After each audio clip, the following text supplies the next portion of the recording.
ஏ 8 நாட்கள்லையும் B 20 நாட்கள்லையும் இந்த வேலையை முடிக்கிறாங்க. சரியா? இப்போ என்ன கொடுத்துருக்காங்க? இருவரும் சேர்ந்து 4 நாட்கள் வேலை செய்த பின் முடிக்கப்பட வேண்டிய வேலையின் பாகம் என்னவாக இருக்கும் அப்படின்ட்டு கேட்டிருக்காங்க. அதாவது ஏயும் பியும் 4 நாட்கள்ல வேலை பார்த்துருக்காங்க. 4 நாட்கள் மட்டும் வேலை பார்த்து உள்ளனர்.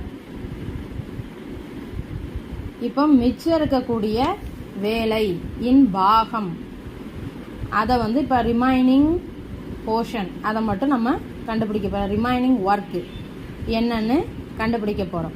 இப்போ பார்க்கலாமா? ஏ ப்ளஸ் பி என்னுடைய ஒரு நாள் வேலை என்னவா இருக்கும்? ஏயின் ஒரு நாள் வேலை 1/8 ப்ளஸ் 1/20. அப்போ இதுக்கு நம்ம கிராஸ் ப்ராடக்ட் பண்ணோம்னா 20 + 8 டிவைடட் பை 20 × 8. அப்போ 28 டிவைடட் பை 20 × 8. இதை நம்ம அடிக்கலாமா?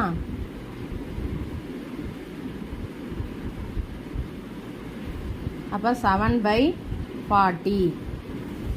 அப்போ ஏ ப்ளஸ் பியின் ஒரு நாள் வேலை எவ்வளவு? 7/40.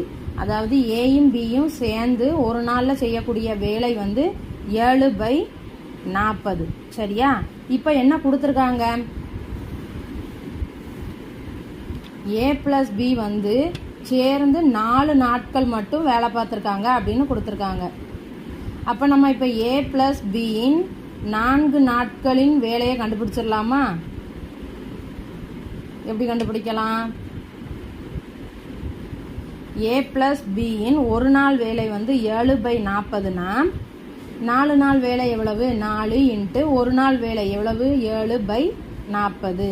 அப்போ இதை அடித்தா 1 10 7/10. அப்போ ஏயும் பியும் சேர்ந்து 7/10 பகுதி போர்ஷன் வேலையை முடிச்சிட்டாங்க. இப்போ என்ன கேட்டிருக்காங்க? முடிக்கப்பட வேண்டிய வேலையின் பாகம் என்னவாக இருக்கும் அப்படின்ட்டு கேட்டிருக்காங்க. அப்போ முடிக்கப்பட வேண்டிய வேலையின் பாகம் நம்ம அதை என்னன்னு எடுத்துக்கிடலாம்? முழு வேலை 1ன்னு எடுத்துக்கிட்டா அதில் என்ன போர்ஷன்